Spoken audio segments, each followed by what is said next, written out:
Hello friends, welcome to Rishu creations. Friends, ఇది రిషిధారల ప్రేమ కథ part 14. Friends, please మీకు కనుక ఈ వీడియో నచ్చినట్లయితే తప్పకుండా లైక్ చేసి సబ్స్క్రైబ్ చేసుకోండి. అలాగే మీరు మొదటి నుంచి కనుక చూడాలనుకుంటే ఛానల్లో అయితే ఉన్నాయి ఫ్రెండ్స్, అన్ని పార్ట్స్. ప్లీజ్ ఫ్రెండ్స్ చూడండి, అలాగే నచ్చితే సపోర్ట్ చేయండి. ఫ్రెండ్స్, ఇక కథలోకి అయితే వెళ్ళిపోదాం. ఇక రిషి వసుధారల పెళ్లి గురించి మాట్లాడడానికైతే రిషి వాళ్ళ అమ్మ నాన్న మహేంద్ర జగతినైతే ఊరికి రమ్మని చెప్తాడు కదా! ఇక వాళ్ళ తాతయ్య చేత చెప్పిస్తాడు. ఆ తర్వాత ఇక మహేంద్ర, జగతి కూడా బయలుదేరతారు.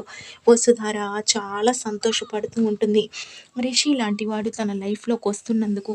అలాగే తనని అంత పెద్ద స్థాయిలో ఉన్న రిషి ఇష్టపడతాడని తను కలలో కూడా అయితే ఊహించదు.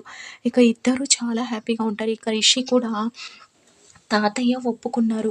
ఇక మామ్, డాడ్ తాతయ్య ఏది చెప్తే అదే వింటారన్న నమ్మకం అయితే నాకుంది. మా ఇద్దరి పెళ్లి జరుగుతుంది. నేను చాలా హ్యాపీగా ఉంటానని ఆనందపడుతూ ఉంటారు. ఇక మహేంద్ర, జగతి కారులో వస్తూ ఉండగా ఎవరు ఊహించని విధంగా అయితే వాళ్ళిద్దరికీ యాక్సిడెంట్ అయితే అవుతుంది. ఆ తర్వాత ఇక ఈ విషయం రిషి వాళ్ళకి తెలియడంతో ఇక వాళ్ళని ఒక పెద్ద హాస్పిటల్‌లో అయితే జాయిన్ చేస్తారు. ఇక రిషి అలాగే వాళ్ళ తాతయ్య అక్కడికైతే వెళ్తారు. ఈ విషయం తెలిసిపోతుంది ఊర్లో కూడా అందరికీ. ఆ తర్వాత వసుధారకు కూడా తెలియడంతో వసుధార చాలా బాధపడుతూ ఉంటుంది. ఇదేంటిది, మా పెళ్లి గురించి మాట్లాడడానికి అదే రిషి వాళ్ళ అమ్మ నాన్న వస్తుండడంతో ఇలా జరిగింది. ఇప్పుడు వాళ్ళకి ఎలా ఉందో ఏమో, అయినా ఏంటి అసలు ఇలా జరిగిందని చాలా బాధపడుతూ ఇక గుడికైతే వెళ్తుంది. వాళ్ళకేం కాకూడదని దండం పెట్టుకోవడానికి. ఇక రిషి కూడా అక్కడికి వెళ్ళిన తర్వాత మహేంద్రకి అలాగే జైతికి బాగా గాయాలవడంతో ఇద్దరికి ఐసీయూలో ట్రీట్మెంట్ చేస్తూ ఉంటారు. ఇక రిషి కంగారు పడుతూ ఏంటి తాతయ్య ఇలా జరిగిందని చెప్తూ ఉండగా ఇక వాళ్ళ తాతయ్య రిషిని ఓదారుస్తూ ఏం కాదు అమ్మ నాన్నకని అంటూ ఉంటాడు. ఆ తర్వాత డాక్టర్ గారు ట్రీట్మెంట్ చేసి వచ్చాక రిషి, డాక్టర్ గారు మా మామ్ డాడీకి ఎలా ఉందని అడుగుతాడు. ఇక డాక్టర్ గారు ఇద్దరికి చాలా బ్లడ్ పోయింది, వెంటనే బ్లడ్ ఎక్కించాలి, బ్లడ్ ఎక్కిస్తే తప్ప ఏ విషయం తెలీదని చెప్పడంతో ఇక బ్లడ్ కోసం అయితే చాలా ప్రయత్నాలు అయితే చేస్తారు. ఇక మహేంద్రకి, జగతికి ఇద్దరికైతే బ్లడ్ అయితే దొరకడంతో బ్లడ్ అయితే ఎక్కిస్తారు. ఆ తర్వాత వాళ్ళు ఇక ప్రాణానికైతే ఏం ప్రమాదం లేదని చెప్పడంతో రిషి కాస్త ఊరటగా ఉంటాడు. ఇక వాళ్ళ తాతయ్యకు మాత్రం మనసులో నెగెటివ్ అయితే వచ్చేస్తుంది.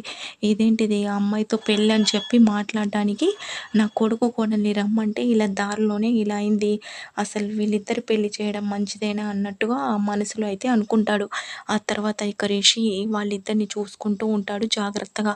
ఇక వాళ్ళిద్దరూ కాస్త కళ్ళు తెరవడంతో రిషి, డాడ్ మామ్ ఇప్పుడు మీకెలా ఉందని అడుగుతుండడంతో బానే ఉంది రిషి, నువ్వేం కంగారు పడకని అంటాడు మహేంద్ర.